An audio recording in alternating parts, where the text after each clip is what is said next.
Welcome to another episode of I Am Change podcast. My name is Rafiat Akiwande, and for today's episode, we're having a conversation about one of the most defining forces shaping Nigeria's present and future: the digital economy. Across the country, technology is transforming how we work, learn, create. And from fintech to e-commerce to digital learning and remote work, the digital space continues to expand, creating new opportunities for innovation and inclusion. But while the growth is promising, the journey remains uneven. Many Nigerians still struggle with limited access to reliable internet, weak infrastructure, and a widening digital skills gap. Joining us today to unpack some of these realities is Adebola Rez Afolabi, a business and technology executive with nearly 2 decades leading digital transformation initiatives across industries and a creative voice known for his work as Rez the Poet. Rez Afolabi brings a unique blend of corporate insights and cultural awareness to the conversation, helping us understand not only how technology is changing Nigeria's economy, but also who it's leaving behind, what must change for it to truly serve everyone.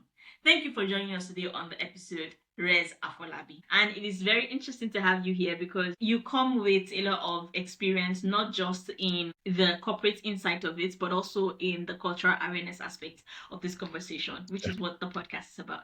So let's get started. You've spent close to 2 decades driving digital transformation across industries in Nigeria and even beyond. From your own point of view, how would you describe the current state of Nigeria's digital economy? Okay, it's an exciting time for starters when you think about the digital economy space in Nigeria.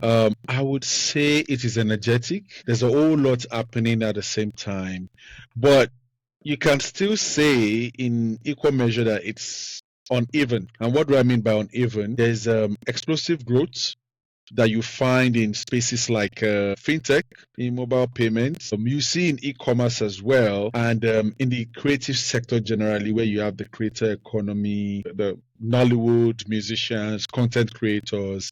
There's a whole lot of energy in that space. But when we say it's uneven, that is also now constrained by infrastructural challenges. And those challenges are relating to broadband access. They are relating to, I would say, devices, tools, basically everything that is infrastructure that you need to produce to stay productive.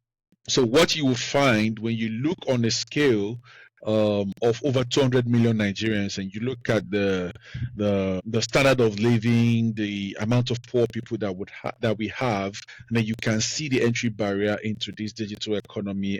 And that's why I say it's uneven, because how many people truly have smartphones? Have you gone into interlands? Have you seen how many people are on feature phones? And these are the barriers. They can't get into this digital economy. And I've seen lives that have been transformed in the creative content economy. I've seen fintech transform lives. So when you say it's explosive, when we say it's energetic but uneven, that's really what I mean. There are still barriers to having more inclusion, but the opportunity is huge. I think I saw some data somewhere that says in the next decade or thereabouts, the total value, the total opportunity worth of the African digital economy space will be about $750 billion. That is Wow. huge. That is very Yeah. huge. Wow. I like that, you even delved into something I was already going to talk about, which is the inclusion part of it. Because yes, there's a lot of Okay. progress, like you've mentioned, in some specific Mm, aspects of digital economy. There's been a lot that has been done there. But there is mm, still the inclusion aspect of it being a very big concern. In your opinion, what do you think, apart from the few things that you mentioned in the introduction, the mm. structural barriers, infrastructure, regulation, and even skills, that is holding us back from really participating fully in the digital economy? Okay, it's not a lot. I think we can count them on our fingers. I speak from a place of observation, and as someone who has played in the local space, but I've also been privileged to have done a lot of work abroad, I can easily summarize it. First thing is still infrastructure, like I said earlier on. The second thing would be digital literacy, which is not entirely about skills, but it's about the knowledge that people have to use the digital tools that exist. For example, a lot of people are on IG, they're on Facebook, but how can they use, for example, the Reels functionality and monetize it and, do magic with it? Digital literacy is such a vast space in terms of the tools that exist. For example, the tool we're using to have this conversation is one of the tools. How many people can create platforms like this and create something out of nothing and become economically empowered off of that? Also, previously, I'd mentioned about even when talk about infrastructure, there's also the cost of those infrastructure. So there is what is available in terms of infrastructure, but there's also how affordable it is. So when we look at the market, you go to in Lagos, for example, you go to Otigba, you go to Computer Village, you see a lot of the Chinese phones, the low-end, low-cost phones. As cheap as those things are, how many bricklayers are buying and using them? How many security guards are buying and using them? How many shoemakers are buying and using them? Can you imagine the life of the shoemaker that can be transformed if the center of his digital engagement is still doing the same work, but how much markets and people he can open himself to just because he has that cheap phone that can take him on, let's say, IG or TikTok. And while he's buying the device, he must also think about the cost of the data. How much does he have to make per day? And how much is he willing or able to invest in the data that he can go online? This is not even about streaming, to just even record stuff, post it, and then engage the comments, the reactions, and the leads that can come off of that and what that can mean to his business. But while they're lacking on the literacy part, they're also lacking on the tools part, they're also lacking on the cost. If they do have the knowledge, the cost you think is 1,000 naira worth of data. But if the guy is making 6,000 naira per day, he's definitely going to spend 1,000 naira or 1,500 naira on the data to MTN or Airtel or Glo or whoever to be able to, build opportunities and engagement off of that channel. And I would say also that there's mistrust in terms of how much can they put in and take out. Is it real? Is it fake? Again, there's a lot of education that needs to happen there.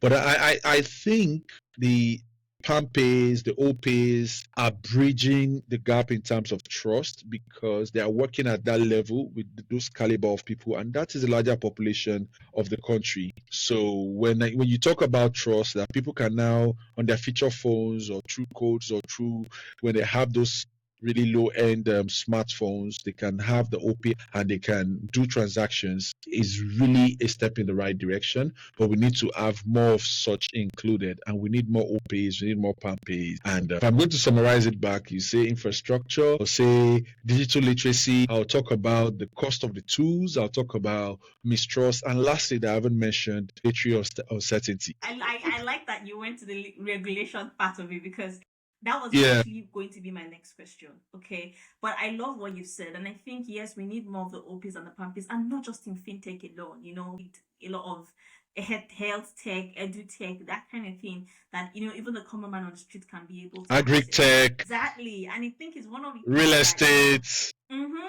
digital literacy is one of the things that we do at I Am Change organization to go out there and Mm. give people opportunities to know how to interact with internet, interact with the biggest space on social media, how to spot what is fake, what is not fake, what is scam, what is not scam. And so for me, I'm now going to the conversation of regulation because most times people would say, "Oh, we built this thing," and before you know it, there was a new law that came and everything just crashed. We have lots and lots of stories of different startups where they felt this was going to be something that was going to be massive, that was going to change how we do A or B, and then one law, one regulation, this, that, just completely kills that thing before it even got started. So my question for you on that is, how do you think Nigeria can strike a balance between innovation and regulation in a way that startups and young creators are supported rather than stifled? Okay. I would speak from the founder's perspective, which I am a founder as well. And I will also speak from an ecosystem perspective. So, the first, as a founder, you need to have a risk management framework. You need to have clarity on what you're innovating around. If you are innovating around an anomaly, which is a dysfunction in the system, then you need to be clear if you are playing a long game or you want to innovate around a temporary pain point that if that pain point is removed tomorrow, so you're offering an alternative, but if the main path, the main channel is fixed tomorrow, you must have clarity on how you will pivot. What are you pivoting to? Because by that time, you'll be sitting on assets of technology, of I would say processes, of people, of talent, of data as well. Then you need to have as a mitigation plan to what you're innovating around, what your next iteration would be if you have to pivot into something else. A good example would be if you have innovated on ride hailing service, and which was one of the challenges that the Ubers and the Taxifys, that's Bolt today, that they had globally. It's not just a Nigerian thing. The unions. I remember, traveling through Frankfurt back in the days like 2016, and there's the North African brother of mine who is the taxi driver, and I'm here booking Uber trip. But there is the union and the taxi service at the airport, and there's that friction between them. And because the taxi guys have unionized, they are able to also muscle the government in some ways because it has impact on their, like, this disruption is coming to them. I mean, disruption is always going to happen, but there would also be a level of protectionism that could come in depending on how much lobbying happens. And so you see a lot of that struggle at that point in time. And of course, if your target was to do certain numbers as a founder, then those are the kind of things you start to meet. And regulation comes in because the unions are already aligned or working in tandem with government or labor laws, and there are certain things they can pull out. And that's just an example. A very good example that I would see is also the Forex changes that have happened in Nigeria, where apps that were doing helping with remittances for people in the diaspora and home, and the FX rate at which they can send their remittances and people can receive in naira and vice versa, and those kind of situations. Of course, with the reform that the government is doing around that, we can already see certain challenges that some of them are having, and not all of them, but of course it gives room to be able to. So you need to have a risk management framework that allows you to be able to tell policy direction, regulatory direction, thinking, and you need to see what those risks are and have mitigation plans around it. So that's for the founders. So not to say you can't innovate because you don't know how much runway you have to sort of solve that problem the best way that you can until maybe a permanent problem comes. And if it's a permanent issue you want to innovate around, is a totally different ballgame. And that brings me to the ecosystem. On the ecosystem part, I would say for young creatives and tech founders, the best way would be treat it as a risk as well. Regulations will evolve, policies will evolve, and the way to mitigate that is through lobbying, which means you also must invest resources into having access to those in power, those in government, those in politics. And I'm talking the people at the Senate, where they are always going to enact these policies that can become laws or regulations, also with the executive arm of the government. And at the end of the day, usually it's best to form an association and be a pressure group as well, where you can then engage government as an ecosystem, as a sector, a subsector, be part of associations, and from there you can engage government and have contribution. Even in some instances, you are the one emanating those policies, those inputs. You say, this is where we're working, this is the impact that we're making, but we need this type of policies. You can start to align with the right lawmakers, and that is the best, to be more proactive as against reactive. If you are not involved, if you are not included, then it's going to come, you're going to be reactive, and of course that can have huge impact on your business, and most importantly on the future of the people that you're employing, that you're creating employment for. Or if it's a one-man business, the families that you have to cater for. It does have economic impact when such policies come or regulations come that do not favor the innovation and the changes that we're doing in the market. Thank you. I really like how you broke it down. And I think one thing that a lot of us don't think about in Nigeria a lot is lobbying to have some policies in place as maybe as an industry, as an ecosystem. And I love that you said that. One line that I picked from what you said was be more proactive instead of reactive. I think because of how the country is set up, a lot of us are a lot more reactive than proactive. And honestly, in other countries, people lobby to have certain things in place. People lobby to, like, you can already see where the direction is going, as opposed to letting them do it in the way that they do it without understanding what is at stake. People would go lobby and let them understand what's at stake, and at least do it in a way that it's a win-win situation for everybody. And the way that we are reactive is a symptom, in Nigeria at least, of an anti-system mentality that we have. We have this mentality of us against the government, and many of us do not want to engage in politics, and basically we don't want to engage with the system. And I call it part of post-military trauma, post-military era trauma, where we had military government for days and what have you. So if we all keep staying away, then the people that will be there might not have the right inputs, or neither would they even know we exist to be able to make the right regulations or policy. And so we need to learn to walk the landmines and learn the ropes, because politics affect our lives, politics affect our security, every single element. So this is beyond digital economy, but it shows in the digital space because we bring that mentality in, and we just want to do our own thing because we feel we're creating our own power, our own light without the government. And so therefore every other aspect we believe we can do it without the government. And sincerely, after God is government. I love that. After God is government. And I think now I want to move into life, because we have a lot of young people who listen to the podcast, a lot of youth.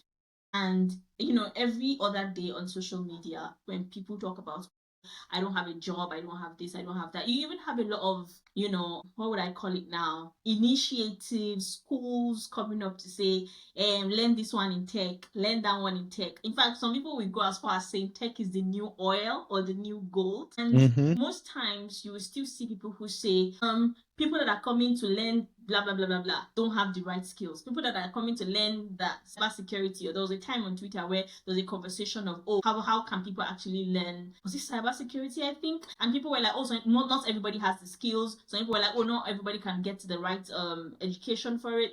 My question is, where does upskilling and education come in, especially for the youth, when it comes to participating in this digital economy? Of course, you said it, there are lots of opportunities. But how can you prepare themselves, education, upskilling, how can that happen to make sure that you're not losing out on opportunities that are happening in the digital economy? Be scared of poverty. Yeah, I believe the fear of poverty is the motivation that people in third world need, which means take yourself seriously. If you have aspirations to do better, to live better, that fear, of course, will drive a bit of self-awareness and social awareness. And there is no way you be in 2025 and you have social awareness, there is no digital tool or impact in your life, from social media to the mobile phones that we use, to the content that we consume on TV, on radio. Because even when you listen to radio, they will say, check our social media. They are talking about these things everywhere. It leads me to my second point: be curious. And when you are aware and you have the right motivation and you are curious, you will definitely find your passion. And that's my third point. And these are things that apply in any sector. It's not even so much about the digital economy, but this is how you would find your path and find your fulfillment in the digital space. So I've said up until be aware, be curious, and be passionate, right? By the time you find your passion, the first thing you realize is to be passionate about something, it means you're zeroing in on one thing. And for you to zero in on one thing, you have to first be aware of the many things that exist, and then you can single out that one thing. So when you look at the digital space, you find so many opportunities, from cyber security to data analysis to analytics, so data analysis and analytics, to coding, that's development skills, software development skills, to non-tech or non-technical tech skills, where you can work in growth, that is marketing, you can work in strategy, you can work in operations, you can work in customer service and customer experience. And all of these are still required in the digital space. And if you're moving out of the tech ecosystem where we are building digital products, you can move to the digital creative economy. You can have talent. You discover all of these things. Again, first, you don't want to be poor. Secondly, you want to be curious and find out what you need to do not to be poor. And then you find your passion in any of those spaces. And all of those spaces contribute to the digital economy. And then you start to realize that, yes, we might not have it all, but some things exist. The government has some funding. A lot of people don't even tap into it. Again, there's a mentality issue where we believe anything government, or they're always going to give it to the people that they know or to their friends. I know Nollywood directors that have made movies that you see on Netflix by tapping into funding from Bank of Industry. They have to write a proposal. They have to tap into it. Again, if you're not aware, if you're not passionate, how do you have the information on what to do and where to go? And I'll then add, after finding your passion, which means you find your space, whichever of the digital skills you want to acquire, and you want to tap into opportunities. The opportunities exist, I promise. Then you can then start to find out where the communities exist. Where are the communities where you can improve your skills? You can also find other people where you can share ideas. But more importantly, you also find information on how your peers, those who are building digital products, how they are doing, how they're going about seed funding, how they are speaking to VCs and raising funds, depending on what series they are on. Or you can even see what exists for government or grants, not just governments. You have foundations, multinational global foundations that are committing resources that you can get grants that can support your business, and this is how you build. But hey, you first have to be self-driven. Don't want to be poor, be curious, and then you find yourself in all of that space. I hope I've addressed that question. And I like where you started from. So you don't want to be poor. You don't want to be You don't poor. want to be poor, and that should motivate you to stay curious. And the thing is, the opportunities exist, like you said. You just have to be curious enough to want to find them. And I hope that anybody listening to this would know that. See, one simple Google search, the new Google search everybody's using now, ChatGPT, would let you know where most of these opportunities exist and how you can tap into them. But I love how you've also explained it as well. I think that was really beautiful. I think my final question now is going to be, what do you think is going to define the next phase of Nigeria's digital transformation? I mean, we have a lot of tech events starting up here and there. We have a lot of tech hubs scattered all over in Yaba, in Enugu. But for you, from where you stand, from how you've interacted, there's even AI now, so there's a lot of things that have come up. What do you think is going to be something that really defines the next phase of Nigeria's digital transformation? So first, I think the broadband access is very important. Not only do we need to have access, it needs to become more affordable. We have the opportunity of economics of scale. Economy of scale means we can leverage our population. So even today, I'm aware that data is cheaper in Nigeria than in most African countries. And I hear a lot of us, like we have a lot of challenges to solve as a country. We have huge potential. We have the resources to get to, a much better place and live a better life. But if you are also not aware of what is going on in the world, you won't realize how much that we have. For example, it took some people who attended the last Nations Cup in Cote d'Ivoire to realize that the cost of living in Nigeria is one of the lowest. People don't believe that. The cost of data is one of the lowest. And I have known this for at least 15 years, that Nigeria and indeed Africa, but Nigeria leading, Nigeria and Kenya and South Africa, we have one of the most sophisticated mobile banking platforms and even the financial sector in the world. The things we take for granted, online banking, internet banking that we have on the app, go to Europe, they are not that sophisticated. You'll be surprised. So while we want to look at what we don't have, we should cherish what we have and build on it. That's where I'm going to. So broadband access, we still can bring the cost lower because we still have huge poor people. The cheaper it is, the more people we can bring in, and that's inclusion. Regulatory alignment. I also think we need to work closer with those who make the regulations, the government agencies, the lawmakers at state and federal level.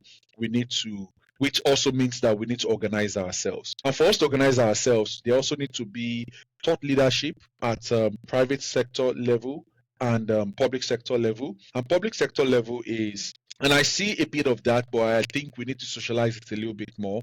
What is the digital transformation roadmap for Nigeria? Where is the government taking us? What is the AI strategy for Nigeria? I've read that of Kenya, I've read that of Uganda. I've had chance to see bits of what they have in the UAE, but what do we have for Nigeria? I know it exists, and I know maybe in different formats. These are documents that have been published, I believe, in the last 5-7 years, and even more recently with the new government of last 2 years, some documents were published. And we should pay attention. Again, we might not be where we want to be as a nation, but there is indeed work going on, and we should be able to tap into it. So those are the things that would define the future, the infrastructure that we're talking about that needs to be better. Some work is being done on them. And again, the more you are aware of it, the more you can tap into it. And with all of this, we're going to be able to have a very robust ecosystem. And we can consolidate, we can have more unicorn, more flutter waves, more paystack. And if I give you an example, a lot of people who worked at paystack, many of them have moved on to also be founders. That first wave that built, paystack with the founders, many of them have moved to be founders creating new products, and they are becoming part of an ecosystem, and they are building up like that. So in all of this, it still goes back to the opportunities that I spoke about earlier on. Infrastructure, the cost of the infrastructure itself. Digital literacy must continue to increase so that people are aware of the power of the little devices they have in their hands. And if the cost is coming down, they can also do more.